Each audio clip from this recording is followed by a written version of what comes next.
Sarado, madilim, wala na rin ang mga gamit. Ito ang opisina at ticketing booth ng Peltrangco sa Bicol Central Station sa Naga City. Ayon sa ilang nakapwesto sa terminal, halos isang buwan na umanong sarado ang naturang opisina. Sa social media post ng may-ari ng kumpanya, inanunsyo nito ang kanilang napipintong tigil operasyon at pagsasara ngayong darating na March 30. Pagkalugi ang itinuturong dahilan ng kumpanya sa kanilang napipintong pagsasara. Dahil dito, ilang biyahero ang nalungkot maging ang pamunuan ng Bicol Central Station. Nakakalungkot syempre kasi ever since 79, sumasakay na ako ng Peltrangco.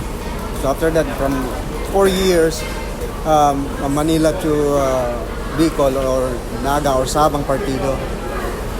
So after that, even tapos na ako, pagpumunta ako ng Bicol, Peltrangco yun. Yeah, nakakalungkot yun. Lots of memories with Peltrangco.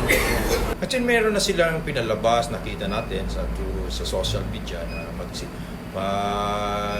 ay titigil daw ng kanilang transaction sa March 30 this year, 2026. And nag-antay kami dito sa Bicol Central Station, nag-antay ang management regarding naman sa mga yan sa yung representative nila dito sa Naga City kung ano pa talaga yung pinaka-status nila, kung ano maging transaction ng booking office nila dito sa Naga, kung ano baga ang kahihinatnan. Ayon sa Bicol Central Station, wala na rin umanong unit ng bus ang nasa terminal. Kinukonsidera ang Peltrangco bilang pinakamatandang bus company sa bansa na naitatag noong 1914. Nagmula ito sa Iriga City, sa Camarines Sur, at mula noon ay maraming mananakay mula sa Luzon, Visayas hanggang Mindanao ang naserbisyohan nito. Nick De La Cruz, CSN.